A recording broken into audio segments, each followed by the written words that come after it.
morning to all. As we all know that India has completed 75 years of independence. During the 75 years of independence, India achieved many more successes in all around the fields. As we all know that India was known as सोने की चिड़िया, लेकिन उस सोने की चिड़िया को Britishers ने कहीं का नहीं छोड़ा था। उन्होंने डिवाइड एंड रूल इस तकनीक का इस्तेमाल कर हमारे देश को पूरी तरीके से खोखला और पिछड़ा कर दिया था। लेकिन हमारे स्वतंत्रता सेनानियों के कारण हमें 15 अगस्त 1947 को आज़ादी मिली। आज़ादी के बाद भारत ने हर क्षेत्र में उन्नति प्राप्त की।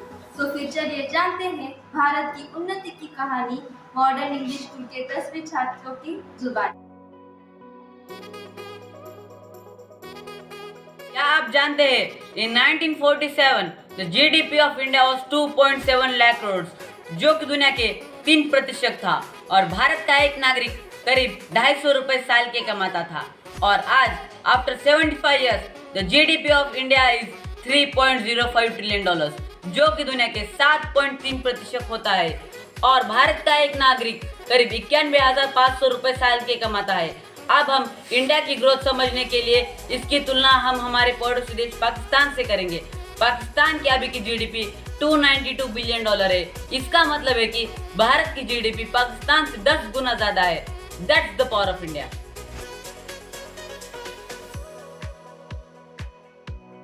Let's move to our strength, power and honor of our country, which is our Indian Army. Indian army है विश्व की दूसरी सबसे बड़ी आर्मी है। इंडियन आर्मी में air force, arm force, navy force शामिल है। इंडियन आर्मी के पास 10 लाख से ज़्यादा एक्टिव, 14 लाख से ज़्यादा पर्सनल रिजर्व है। इसके कारण भारतीय सेनाएं विश्व की दूसरी सबसे बड़ी सेना मानी जाती है। भारतीय सेना के पास 4,800 से ज़्यादा टैंक्स, 2,200 से ज़्यादा एयरक्राफ्ट और 20 से ज़्यादा सबमरीन्स है। भारतीय सेना न कि सिर्फ हमारी रक्षा करती है, बल्कि उन्होंने हमारे हित के लिए 40 दिनों में लद्दाख में पुल बांधा है। सियाचिन, जो कि विश्व की सबसे बड़ी युद्ध भूमि मानी जाती है, वहाँ पर लोग बुलेट से कम कड़कड़ाती ठंड से ज़्यादा मरते हैं। वहाँ का तापमान बुरी स्थिति में -7 डिग्री सेंटीग्रेड तक जाता है। वहाँ पे हमारी भारतीय सेना न कि सिर्फ तैनात रहती है, बल्कि वहाँ पे युद्ध भी लड़ती है, जो ये अन्य देश के सैनिकों से ना हो पाएगा। यूएन के पीस कीपिंग फोर्स में भारतीय सेना का सबसे बड़ा योगदान है, जो कि यूएसए, चाइना जैसे बड़े देशों से भी सबसे ज़्यादा है। आज़ादी के बाद भारतीय सेना ने बहुत से युद्ध लड़े, वो भी अपने बल पर। The Indian army have the number, they have the experience, they face many challenges, maybe they are not perfect but they are not a paper tiger। भारतीय सेना इतनी बड़ी सेना होने के बावजूद उन्होंने कभी भी अन्य देश पर पहले आक्रमण नहीं किया। लेकिन अगर कोई अन्य देश हमारी भारतीय सेना पर बुरी नज़र डालने की कोशिश भी करेगा, तो हमारी भारतीय सेना उनके ही देश में, उनके ही घर में घुसकर उन्हें करारा और मुंह तोड़ जवाब देगी। यह तो निश्चित ही है।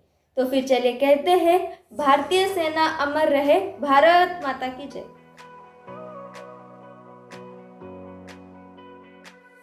तो चलो अब हम बात करते हैं इंडिया की डाइवर्सिटी के बारे में। इंडिया में कुल 28 राज्यों और 8 केंद्र शासित प्रदेश है, जिनमें विभिन्न तरह के लोग, विभिन्न तरह का खाना, विभिन्न तरह की भाषाएं और विभिन्न तरीके के कपड़े पहने जाते हैं।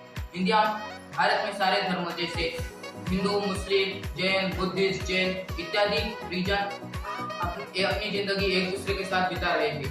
भारत में कुल 270 भाषाएं बोली जाती है, जैसे मराठी, इंग्लिश, हिंदी, तेलुगु और इत्यादि। भारत में कई प्रकार के कल्चरल फूड खाने को मिलते हैं, जैसे महाराष्ट्र में पूरनपोली, पंजाब में मक्के की रोटी और सरसों का साग, तमिलनाडु में अप्पम, राजस्थान में लिट्टी चोखा और इत्यादि प्रकार का खाना हमें देखने मिलता है। भारत में कई प्रकार की फ्रीडम भारत के नागरिकों को दी जाती है, जैसे भारत का कोई भी नागरिक देश के किसी भी कोने में जाके घूम सकता है और रह सकता है। भारत के नागरिकों को इतनी फ्रीडम है कि वो अपने मतों को अन्य लोगों के सामने रख सकते हैं।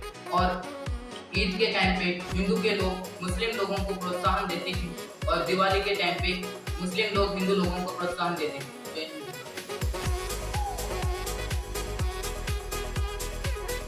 भारतीय वायुसेना, इंडियन एयरफोर्स भारतीय सशस्त्र सेना का एक अंग है जो वायु युद्ध, वायु सुरक्षा में वायु चौकसी का महत्वपूर्ण काम देश के लिए करती है। इसकी स्थापना 8 अक्टूबर 1932 को की गई थी। इससे स्वतंत्रता 1950 में पूर्ण गणतंत्र घोषित होने से पूर्व इसे रॉयल इंडियन एयरफोर्स के नाम से जाना जाता था। 1945 में द्वितीय विश्व युद्ध में इसने महत्वपूर्ण भूमिका निभाई थी। 1950 में पूर्ण गणतंत्र घोषित होने के पश्चात इसमें से रॉयल शब्द हटाकर सिर्फ इंडियन एयरफोर्स कर दिया था। आजादी के बाद से ही इंडियन एयरफोर्स के पड़ोसी मुल्क पाकिस्तान के साथ 4 युद्ध और चीन के साथ एक युद्ध में अपना योगदान दे चुकी थी। अब तक इसमें कई बड़े मिशनों को अंजाम दिया है। ऑपरेशन विजय, गोवा अधिग्रहण, ऑपरेशन मेघदूत और ऑपरेशन फुलवानी शामिल है। ऐसे कई विवादों के आधार भारतीय वायुसेना संयुक्त राष्ट्र शांति मिशन की सक्रिय हिस्सा है। भारत के राष्ट्रपति वायुसेना अध्यक्ष कमांडर इन चीफ कार्य करते हैं।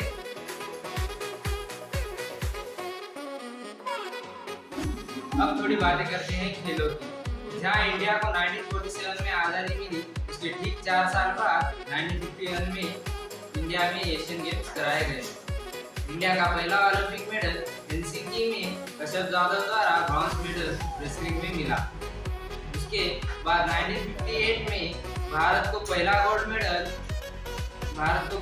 मेडल कॉमनवेल्थ गेम्स में मिल्खा सिंह द्वारा मिला, जिन्हें हम फ्लाइंग सिख के नाम से जानते हैं। 1957 में इंडिया को हॉकी में गोल्ड मेडल जीता। दुनिया को ये दिखा दिया कि भारत भी खेलों में किसी से कम नहीं। उसके तुरंत बाद 1983 में इंडियन टीम को क्रिकेट वर्ल्ड कप जीता, वो भी वेस्ट इंडीज को हराकर, जबकि वेस्ट इंडीज का क्रिकेट का ही दबदबा था। आगे कर्नल मल्लेश्वरी ने गोल्ड मेडल और राज्यवर्धन सिंह ने एथेंस ओलंपिक में सिल्वर मेडल जीता और अभिनव बिंद्रा ने शूटिंग में गोल्ड मेडल जीता। उसके बाद 2007 में धोनी की कप्तानी के अंदर भारत ने इंडियन क्रिकेट वर्ल्ड कप जीता। उसके बाद फिर से धोनी की कप्तानी के अंदर भारत ने T20 वर्ल्ड कप और 2013 में चैंपियन ट्रॉफी जीती। पीवी सिंधु ने भारत के लिए 2016, 19, 20 में मेडल्स लाए।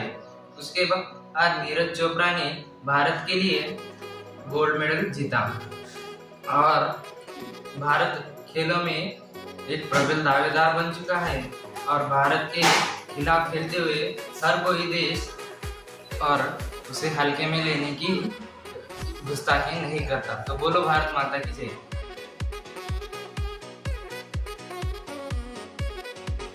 क्या आप जानते हो, आफ्टर इंडिपेंडेंस इंडिया के पहले इन 1961 पाकिस्तान ने अपनी खुद की स्पेस रिसर्च ऑर्गेनाइजेशन की स्थापना की, SUPARCO, Pakistan space and upper atmosphere research commission.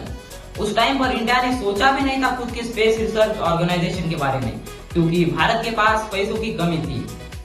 लेकिन उस कमी को दूर कर भारतीय साइंटिस्ट ने 15 अगस्त 1969 में इसरो यानी कि इंडियन स्पेस रिसर्च ऑर्गेनाइजेशन की स्थापना की और 1975 में इसरो ने आर्यभट्टा सैटेलाइट की लॉन्च की और उसके 2 साल बाद ही इसरो ने 2 सैटेलाइट्स लॉन्च किए, रोहिणी टेक्नोलॉजी पेलोड और भास्करा सेगा 1। हर साल इंडिया सक्सेसफुल सैटेलाइट्स लॉन्च करता है और दुनिया पे खुद की छाप छोड़ता है, लेकिन अभी तक सुपारको ने खुद के लॉन्च व्हीकल से एक भी सैटेलाइट्स लॉन्च नहीं की। आपको ये भी जानना जरूरी है कि ISRO launch 104 satellite at one time from Satish Dhawan space centre Sriharikota, जो कि दुनिया का सबसे बड़ा स्पेस ऑर्गेनाइजेशन नासा तक तोड़ नहीं पाया। And India also successfully launch Mars orbit mission और भारत मार्स मिशन पहले ही प्रयास में वो कम लागत में सफल करने वाला पहला देश बना।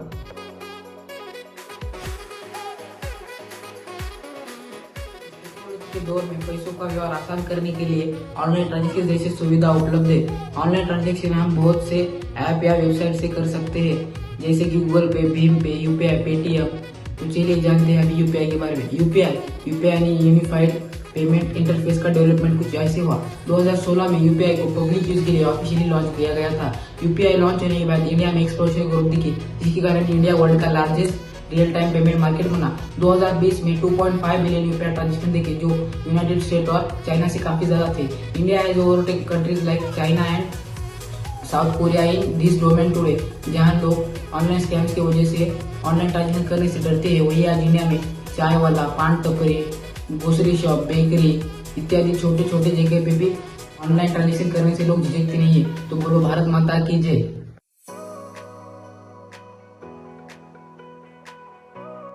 भारत में अगर किसी भी व्यक्ति को एक जगह से दूसरी जगह या एक शहर से दूसरे शहर जाना हो तो सभी के जहन में एक ही नाम आता है, जो कि है Indian Railways. As we all know that Indian Railways ये हम सभी के लिए सफर करने का एक आसान सा साधन है, जिसमें अमीर से अमीर हो या गरीब से गरीब कोई भी व्यक्ति आसानी से सफर कर सकता है। तो चलिए जानते हैं हमारा सफर सुहाना करने वाली इंडियन रेलवेज का इतिहास। The history of Indian railway is 165 years old. The first passenger train was started from Boribandar in Bombay to Thane on 16th April 1953. The journey was of 34 kilometers. आज दुनिया में भारतीय रेलवे का कुल network 1,27,760 kilometre का है और इसी के साथ वो दुनिया का चौथा सबसे बड़ा रेल नेटवर्क है। There are 7,172 stations which are connected by 9,991 passenger trains, जिसमें हर रोज 2,40,00,000 से भी ज्यादा व्यक्ति सफर करते हैं और यह कई देशों की जनसंख्या से भी अधिक है।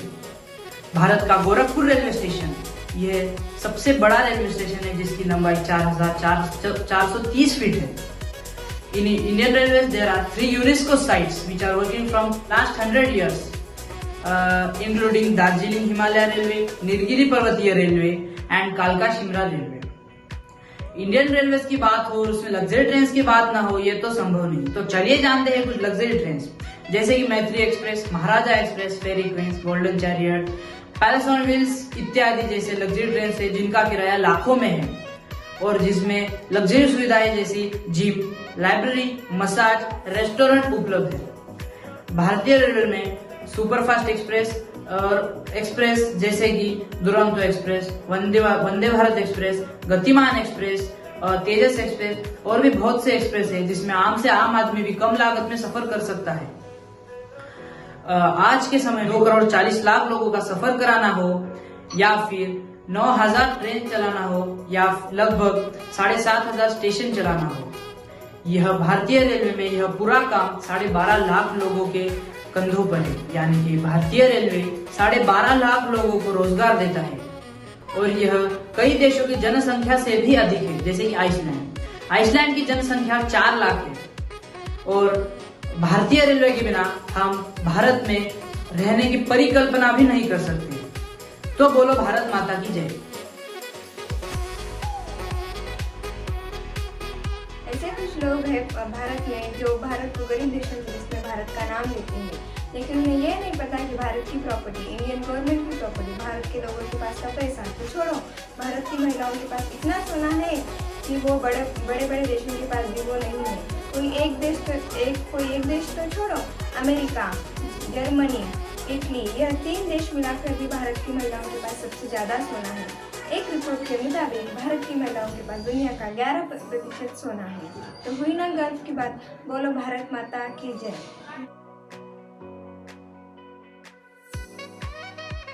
जब इंडिया आज़ाद नहीं हुआ था तो उससे पहले कितनी भूखमरी होती थी।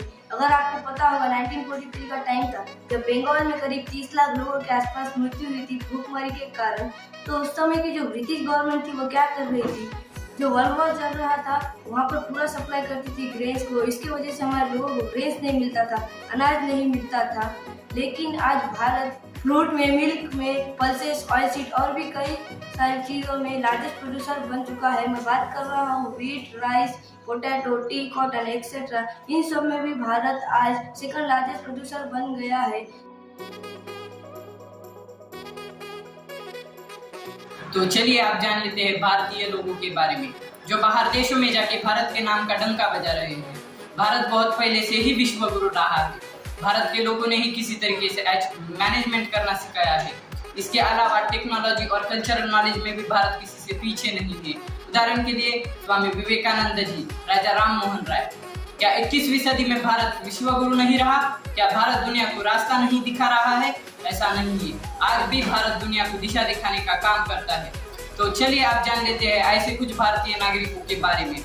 Shantanu Narayan Adobe system and corporation के एक्स सीईओ है।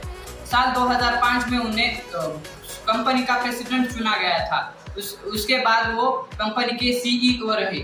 साल 2019 में उन्हें भारत के सबसे बड़े पुरस्कारों में से एक यानी कि पद्म विभूषण से सम्मानित किया गया।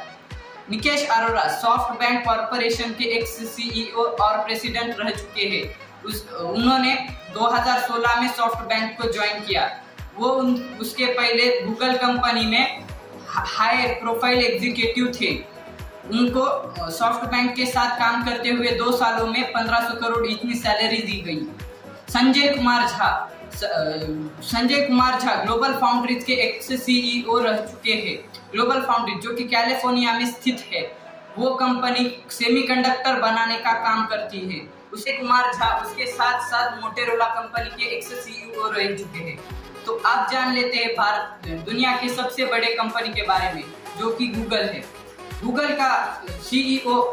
कंपनी का सीईओ बनना अपने आप में भी बहुत बड़ी अचीवमेंट है।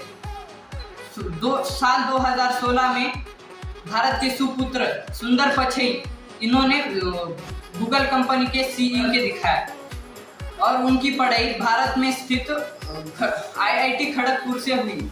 तो ये थे कुछ भारतीय लोग जो कि दुनिया पे राज करते हैं। जय हिंद।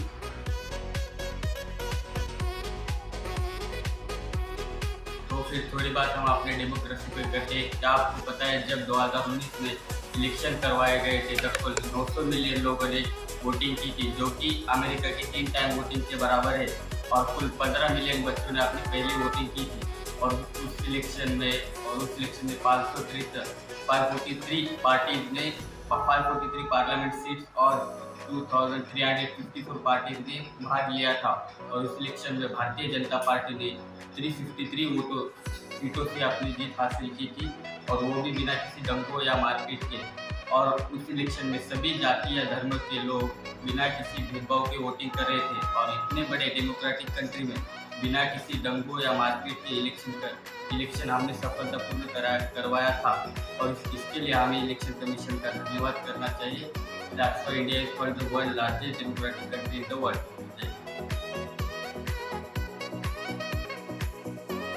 हमारे देश ने दुनिया को बहुत सारे इन्वेंशन दिए, तो चलिए देखते हैं वो इन्वेंशंस कौन से हैं। Robert Oppenheimer is called as father of the atomic bomb. कोई एक्सपेक्ट नहीं कर सकता था कि जब ये ब्लास्ट होगा तो क्या नज़ारे देखने मिलेंगे। पर जब मैनहट्टन में पहला एटॉमिक टेस्ट हुआ तब कुछ लोग खुश थे, कुछ रोने लगे, लेकिन सबको पता था कि इस पल के बाद दुनिया बदल जाएगी। रॉबर्ट ओपेनहाइमर ने भगवत गीता से एक लाइन कही, now I am become death the destroyer of world. Ramayana और महाभारत में ऐसे विनाशकारी अस्त्र का मेंशन किया गया है जिसे यूज करने के लिए, प्राप्त करने के लिए बहुत कड़ी तपस्या करनी पड़ती है, और उसे यूज करने के लिए एक मंत्र भी रहते हैं जो काफी सीक्रेट होते हैं। Today only 9 countries have atomic bomb, सबके पास नहीं, और उन्हें यूज करने के लिए भी न्यूक्लियर कोड्स यूज करने पड़ते हैं जो काफी सीक्रेट होते हैं। कुछ सिमिलैरिटीज दिख रही है। पुराण के हिसाब से सबसे शक्तिशाली अस्त्र को ब्रह्मास्त्र कहा जाता है। उनके हिसाब से ब्रह्मास्त्र यूज करने पर यह सब कुछ होता है। तूफानी हवाएं चलती है, 1000 सूरजों की रोशनी बरसती है और पत्थर तक टूट जाते हैं। मोहनजोदाड़ो दुनिया की सबसे पुरानी सिविलाइजेशन में से एक है, और उनके रॉक कंपोजिशन में कुछ ऐसे कंपोजिशन मिले जो सिर्फ एक बड़े ब्लास्ट से हो सकते हैं, जो ह्यूमन कैपेबिलिटीज के बाहर है। It had to be supernatural. क्या ये सबसे पहले ब्रह्मास्त्र की निशानी हो सकती है? ब्रह्मास्त्र और न्यूक्लियर वेपन्स की ये सिमिलैरिटी भयानक तो है, लेकिन एक्साइटिंग भी। एरोप्लेन्स को मराठी या हिंदी में विमान कहा जाता है। इस शब्द का पहला इस्तेमाल रामायण में हुआ था। कुबेर संपत्ति के देवता और रावण राक्षस राजा, ये दोनों भाई थे। रावण ने कुबेर को हराकर उनकी सारी संपत्ति पर कब्जा कर लिया था। इसके साथ उन्होंने सोने की लंका पर भी कब्जा कर लिया था, और उन्होंने कुबेर देवता का विमान भी हड़प लिया था, जो था पुष्पक विमान। यह विमान एक ऐसा विमान था जो सोच की स्पीड से ट्रैवल कर सकता है। और जब हनुमान सीता को बचाने के लिए लंका पर गए थे, तब उन्होंने पुष्पक विमान को देखा था। पुष्पक विमान पे बहुत सारे जेम्स थे, और जब उनके विंग्स जो है वो बेंड थे। जब पावर ऑन होती तब वो विंग्स स्ट्रेट हो जाते थे। कैलिफोर्निया के एक साइंटिस्ट ने रामायण पढ़ा और वो पढ़कर उन्होंने एक 3D मॉडल बनाया उस विमान का और फिर विंड टनल में टेस्ट किया। उनके हिसाब से यह डिजाइन एरोडायनेमिकली उड़ सकता था। जय हिंद, जय भारत।